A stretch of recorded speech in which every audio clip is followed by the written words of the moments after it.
Alors qu'ils ont 3 ans pour se débarrasser du glyphosate, les agriculteurs se disent prêts à faire évoluer leurs pratiques. La FNSEA a dévoilé son plan de lutte contre les pesticides. Les consommateurs sont de plus en plus vigilants sur cette question, mais aussi sur celle du traitement des animaux. Les projets de ferme aux 1000 vaches déclenchent inquiétude, protestation, ce qui n'est absolument pas le cas aux États-Unis où les méga-fermes prolifèrent. Jacques Cardoz et Régis Massieni en ont visité une dans l'Arizona. Au pied des montagnes de l'Arizona, en plein milieu du désert, une immense ferme s'étend sur 600 hectares. Des champs de céréales entourent les nombreux enclos qui abritent les 3600 vaches de cet élevage géant. Une surface qui permet de préserver suffisamment d'espace pour ces animaux qui ne donnent jamais l'impression de vivre les uns sur les autres. Nos terres partent de là-bas et vont jusqu'à notre ferme, plus à l'est. Jim Boyle est le genre d'éleveur qui ne circule qu'en voiture pour rendre visite à ses bêtes. Toutes ces vaches laitières sont réparties selon leur âge, ce qui lui permet de mieux gérer leur alimentation. Ici, on a 4 parcs avec 1200 vaches. Ces enclos de part et d'autre bénéficient chacun d'un régime différent. On adapte les recettes en fonction des besoins des vaches. Malgré le nombre, on arrive à faire de la microgestion en termes de vitamines, de nutriments et farine d'amidon.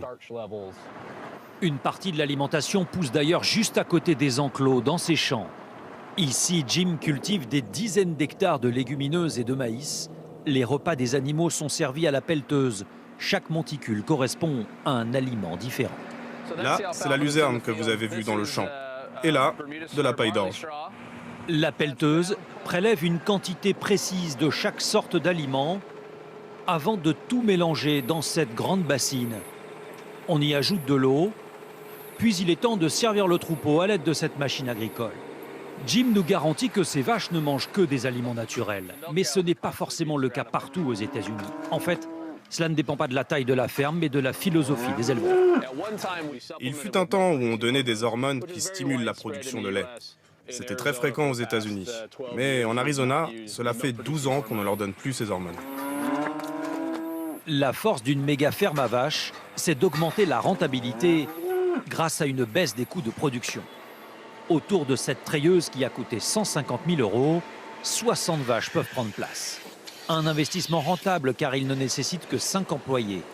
Presque tout est automatisé.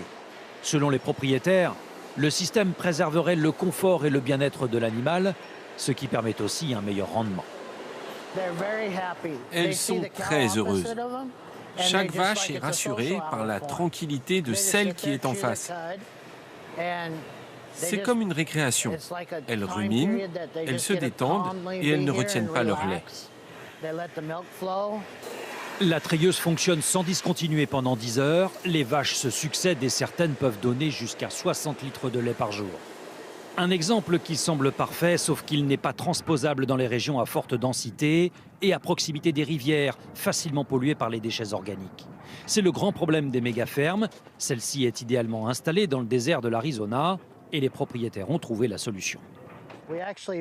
En fait, on recycle avec une première pompe qui nettoie l'enclos où elles mangent et l'autre pompe transporte le liquide dans les champs et ça nous sert à irriguer. Ces fermes géantes sont appelées à se développer dans les années futures aux États-Unis. On estime qu'à partir de 500 vaches, le modèle est largement rentable. C'est pourquoi il fait école à l'étranger. En dehors des Européens, les Chinois et les Russes veulent eux aussi adopter ce même modèle.